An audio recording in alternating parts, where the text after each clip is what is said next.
আসসালামু আলাইকুম সবাইকে। সহজ এডুকেশনের আজকের ক্লাসে সবাইকে স্বাগতম। আজকে আমরা আলোচনা করব একাদশ এবং দ্বাদশ শ্রেণীর হিসাব বিজ্ঞান দ্বিতীয় পত্রের খুবই গুরুত্বপূর্ণ একটি অধ্যায়, যার নাম হচ্ছে মজুত পণ্যের হিসাব রক্ষণ পদ্ধতি। আমরা জানি প্রত্যেকটি ব্যবসা প্রতিষ্ঠান তার পণ্যগুলো সংরক্ষণ করার জন্য একটি মজুদ বা কারখানা থাকে, আর সেই মজুদের পণ্যের হিসাব পরিচালনা করার জন্য যে পদ্ধতি সেটাই হচ্ছে মজুত পণ্যের হিসাব রক্ষণ পদ্ধতি। আর এই মজুদ পণ্যগুলো সংরক্ষণ বা মূল্যায়ন করার যে পদ্ধতি, তার মধ্যে সবচেয়ে জনপ্রিয় চারটি পদ্ধতি হচ্ছে ফিফু পদ্ধতি, ফার্স্ট ইন ফার্স্ট আউট, আগের মাল আগে যাবে, এবং ২ নম্বর যে জনপ্রিয় পদ্ধতি সেটি হচ্ছে লিপু পদ্ধতি বা লাস্ট ইন ফার্স্ট আউট, পরের মাল আগে যাবে, এবং অন্য আরেকটি পদ্ধতি হচ্ছে বারযুক্ত গড় পদ্ধতি বা WAM, ওয়েটেড অ্যাভারেজ মেথড, এবং অন্য আরেকটি জনপ্রিয় পদ্ধতি হচ্ছে সেটি হচ্ছে সরল গড় পদ্ধতি SAM, সিম্পল অ্যাভারেজ মেথড। এখন যদি আমরা প্রত্যেকটি জনপ্রিয় পদ্ধতি যদি ব্যাখ্যা আকারে দেখার চেষ্টা করি, তাহলে আমরা বিষয়গুলো ক্লিয়ার হয়ে যাব। তাহলে প্রথমে আমরা দেখি ফিফু। ফিফু মানে কি? আমরা যদি লক্ষ্য করি, এখানে দেখছি যে ফিফু ফার্স্ট ইন ফার্স্ট আউট মানে হচ্ছে আগের মাল আগে যাবে, অর্থাৎ আমার গুদামে বা মজুদ কারখানায় যে পণ্যটা আগে ঢুকতেছে সেটা সবার আগে বের হয়ে যাবে। আমরা যে উদাহরণ সহকারে বাস্তব জীবনের সাথে একটু যদি দেখি, ধরুন আমার বাবা এই মাসে হচ্ছে 40 কেজি একটা চালের বস্তা নিয়ে আসছে। চালের বস্তার পরিমাণ কত কেজি? 40 কেজি। এবং এক সপ্তাহের মধ্যে আমরা হচ্ছে 10 কেজি চাল সম্পূর্ণ হয়েছে। কিন্তু আমরা এর মধ্যে আমরা কোথাও পরিবার নিয়ে আমরা বেড়াতে গিয়েছি, তখন আমাদের কি হয়েছে, এই চাল বাকি অবশিষ্ট কত কেজি, এখানে 10 কেজি চলে গেছে, এবং বাকি অবশিষ্ট আছে 30 কেজি। কিন্তু আমরা মাসের শেষ পর্যায়ে যখন আমার বাবা কি করছে, নতুন আরেকটা বস্তা নিয়ে আসছে, ওইটার কেজি হচ্ছে কত কেজি? 40 কেজি। আচ্ছা, তাহলে আমাদের কি করব, আমরা প্রথম যখন আমরা বাড়িতে ফিরবো, কোথাও থেকে বেড়াতে গিয়েছি, তখন ওখান থেকে যখন ফিরবো তখন আমরা কি করব, যে বাকি 30 কেজি আছে এই 30 কেজিটা আগে হচ্ছে ব্যবহার করার চেষ্টা করবো, এবং বাকি 40 কেজি যে নতুন বস্তা, এই বস্তাটা তো কখন খুলবে, যখন এই বাকি 30 কেজি অবশিষ্ট রয়ে গেছে সেটা যখন শেষ হয়ে যাবে, তখন 40 কেজি বস্তা নতুন বস্তাটা খুলবে। আর এই পদ্ধতিটাই হচ্ছে মূলত হচ্ছে ফিফু পদ্ধতি। আর যদি আমরা মজুত কারখানার দৃষ্টিকোণ থেকে যদি চিন্তা করি, তাহলে দেখবো আমাদের প্রতিষ্ঠানে নর্মালি হচ্ছে ফিফু পদ্ধতি যেটা, সেটা নর্মালি পরিচালনা হচ্ছে কাঁচামাল, যে ধরনের কাঁচামাল মজুত করা হয় হিসাব সংরক্ষণ করার জন্য হচ্ছে ফিফু পদ্ধতিটা ব্যবহার করা হয়। আর দ্বিতীয় নম্বর যে পদ্ধতি সেটা হচ্ছে লিফু পদ্ধতি, মানে হচ্ছে লাস্ট ইন ফার্স্ট আউট, পরের মাল আগে যাবে। যেমন এই ঠিক লিপু পদ্ধতি হচ্ছে ঠিক এটার বিপরীতটাই।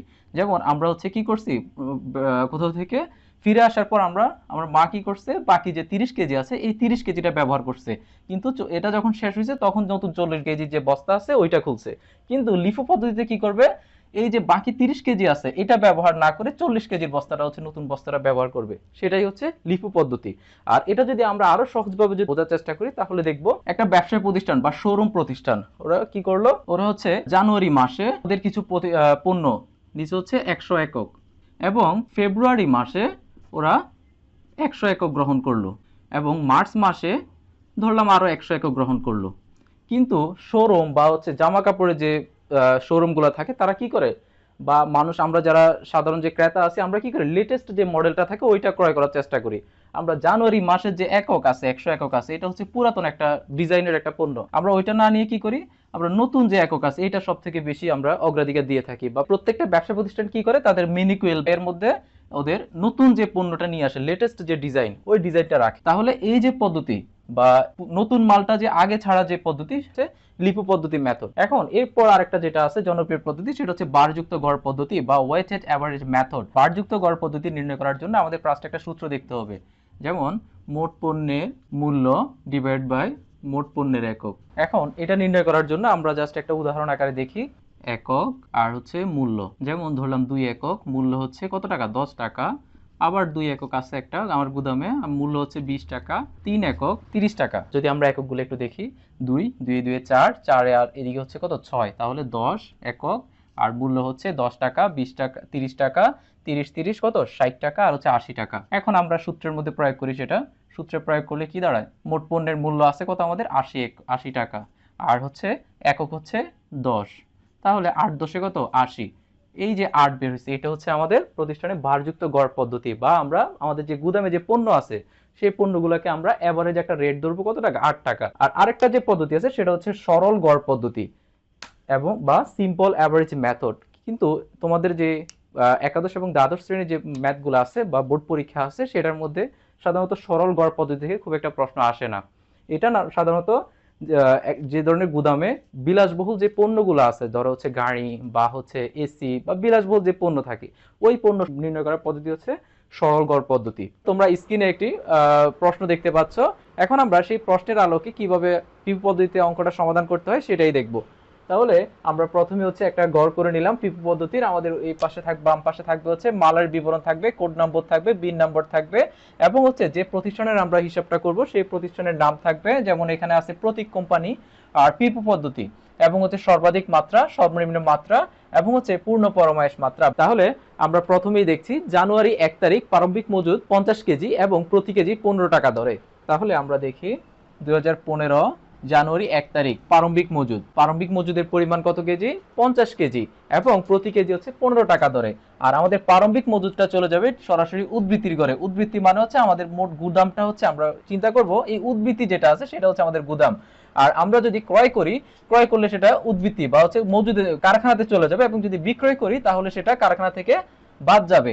আমরা সহজে এখানে একটা সাইন দিয়ে রাখতে পারি, প্লাস এবং হচ্ছে মাইনাস। তাহলে প্রারম্ভিক মজুদটা সরাসরি চলে যাবে কোথায়? উদ্বৃত্তির ঘরে। তাহলে প্রারম্ভিক মজুদ হচ্ছে 50 কেজি একক, আর সেটা দর হচ্ছে 15 টাকা দরে। তাহলে এখন আমরা একক এবং দরটা গুণ দিব। 50 একক গুণ হচ্ছে 15, তাহলে কত আসে? 750 টাকা। এরপর বলছে জানুয়ারি 2 তারিখ ক্রয় প্রতি কেজি 16 টাকা, 350 দরে 350 কেজি। তাহলে আর আমরা জানি ক্রয় করলে কি হয়, সরাসরি সেটা উদ্বৃত্তির ঘরে চলে যায়। তাহলে জানুয়ারি 10 তারিখ ক্রয় হচ্ছে 16 টাকা দরে 350 কেজি একক বা কেজি। তাহলে এখন যদি আমরা এটা গুণ দিই কি হয়? 350 ইন্টু হচ্ছে 16, তাহলে আমাদের টাকার পরিমাণ আসে 5600 টাকা। আর এই 5600 টাকা কোথায় চলে যাবে? সরাসরি উদ্বৃত্তির ঘরে চলে যাবে। তার জন্য আমরা উদ্বৃত্তি যেটা আছে সেটা আগে নিচে নামাবো। 50 একক, দর হচ্ছে 15 টাকা, এবং টাকার পরিমাণ হচ্ছে 750। এখন এই যে ক্রয় আছে, ক্রয়টা চলে যাবে কোথায়? উদ্বৃত্তি বা মজুদে চলে যাবে। 350 এবং হচ্ছে দর হচ্ছে 16 টাকা দরে 5600 টাকা। তারপর আছে জানুয়ারি 21 তারিখ ইস্যু হচ্ছে 300 কেজি। জানুয়ারি 21 ইস্যু হচ্ছে 300 কেজি। তাহলে জানুয়ারি 21 তারিখ ইস্যু হচ্ছে কত কেজি? 300 কেজি। এখন আমরা করতেছি ফিফো পদ্ধতি। ফিফো পদ্ধতিতে আমরা কি করব? আগের মাল আগে বের করব। তাহলে এখানে একটা আছে 50 কেজি 50 একক, সেটা হচ্ছে এ পণ্য, এবং হচ্ছে আরেকটা আছে 350 একক বা বি পণ্য। এখন আমরা জানি ফিফো পদ্ধতি মানে ফার্স্ট ইন ফার্স্ট আউট। তাহলে আমাদের প্রতিষ্ঠানে সবার আগে মাল ছিল কোনটা বা আছে কোনটা? এই যে 50, এই পণ্যটা আছে। তাহলে আমরা সবার আগে এই পণ্যটাই, যে 50 যেটা আছে সেটা আগে সেল দিয়ে দিব, তারপর হচ্ছে আমাদের 350 একক যেটা আছে ওইটা সেল দিব। তাহলে এই যে ফিফ পদ্ধতিতে কি আসবে? প্রথমে 50 একক 15 টাকা দরে, সেটা টাকার পরিমাণ হচ্ছে কত টাকা? 750 টাকা। কিন্তু আমাদের ইস্যু বলছে কত কেজি? 350 কেজি। তাহলে আমরা এই যে এখানে 50 কেজি দেওয়া হয়ে গেছে, আর বাকি আছে কত কেজি? 250 কেজি। এই 250 কেজি কোত্থেকে দিব? এই 350 থেকে দিব। তাহলে 250, আর সেটা দর হচ্ছে কত টাকা? 16 টাকা। এবং এটা যদি আমরা একটু ক্যালকুলেশন করি তাহলে কি আসে? 250 ইন্টু হচ্ছে 16, তাহলে 4000 টাকা। এই যে আমাদের এখানে 350 একক থেকে আমরা 250 একক দেওয়া হয়ে গেছে, আর বাকি আছে কত কেজি? 100 কেজি। 100 একক, দাম হচ্ছে 16 টাকা, তাহলে কত দাঁড়ায়? 1600 টাকা। তারপর হচ্ছে জানুয়ারি 26 তারিখ ক্রয় 250 কেজি, প্রতি কেজির দর হচ্ছে কত টাকা? 17 টাকা দরে। তাহলে 250 কেজি, প্রতি কেজির দাম হচ্ছে 17 টাকা। তাহলে 250 ইন্টু হচ্ছে 17, তাহলে দাম আসে কত টাকা? 4250 টাকা। এখন এই ক্রয়ের টাকাটা আমরা কি করব? সরাসরি উদ্ধৃতির ঘরে নিয়ে যাব। তাহলে উদ্ধৃতির আগে আছে 100 কেজি, দাম হচ্ছে 16 টাকা করে, এবং সেটার মোট মূল্য হচ্ছে 1600 টাকা। আর নতুন করে আবার গুদামে যাচ্ছে কত কেজি? 250 একক, আর 17 টাকা ধরে, এবং সেটার দাম হচ্ছে, মোট মূল্যের পরিমাণ হচ্ছে 4250 টাকা। এখন এরপরে আছে আমাদের হচ্ছে 30 তারিখ ইস্যু করতে হচ্ছে 275 কেজি। জানুয়ারি 30 ইস্যু কত কেজি? 275 কেজি। এখন 275 আমরা করতেছি কোন পদ্ধতি? ফিফো পদ্ধতি। তাহলে ফিফো পদ্ধতি মানে কি? First in first out. তাহলে আমরা প্রথম যে পণ্য আছে সেটা আগে সেল করব। 100 কে একক, আর সেটার দর কত টাকা করে? 16 টাকা করে। 16 টাকা, আর মোট মূল্য হচ্ছে 1600 টাকা। এখন আমাদের চাইছে কি? 275 কেজি ইস্যু করতে বলছে, কিন্তু আমাদের 100 একক দেওয়া হয়েছে। তাহলে আর কত একক বাকি আছে? 175 একক বাকি আছে। 175 একক। তাহলে 175 একক থেকে দিব আমরা? এই যে 250 একক আছে, এবং দর হচ্ছে 17 টাকা, যার মোট টাকার পরিমাণ হচ্ছে কত টাকা? 4250 টাকা। এই একক থেকে আমরা বাকি যে 175 একক আছে সেটা বিক্রয় করব বা সেটা ইস্যু করব। তাহলে দর হচ্ছে কত টাকা, 17 টাকা করে। তাহলে 175 ইন্টু হচ্ছে 17, তাহলে মোট টাকার পরিমাণ আছে কত টাকা, 2975 টাকা। তাহলে আমরা এখানে 250 থেকে আমরা 175 দিয়ে দিয়েছি, তাহলে আমাদের বাকি আছে, অবশিষ্ট আছে কত একক, 75 একক, আর 17 টাকা করে, তাহলে সেটার মূল্য আসে 1275 টাকা। আচ্ছা, তাহলে আমরা এখন কি বের করব, সমাপনী পণ্যের একক এবং মূল্য। অবশিষ্ট একক আছে কত আমাদের এখানে, এই যে 75, এটা জাস্ট ক্লোজ করে ফেলবো, এবং হচ্ছে মূল্য টাকা শেষ, সর্বশেষ কত আছে, 1275 টাকা। মানে হচ্ছে আমাদের গুদামে অবশিষ্ট যে পণ্য আছে, তাহলে আমাদের গুদামে অবশিষ্ট পণ্য আছে কত একক, 75 একক, এবং তার টাকার অঙ্কে তার মূল্য হচ্ছে কত টাকা, 1275 টাকা। তাহলে আমরা ফিফো পদ্ধতিতে কিভাবে মজুত পণ্য সংরক্ষণ পদ্ধতি নির্ণয় করতে হয়, আশা করি তোমরা এই অঙ্কটার মধ্যে বুঝতে পেরেছো। তাহলে পরবর্তী ভিডিওগুলো দেখার আমন্ত্রণ জানিয়ে আজকের মতো শেষ করছি। আল্লাহ হাফেজ।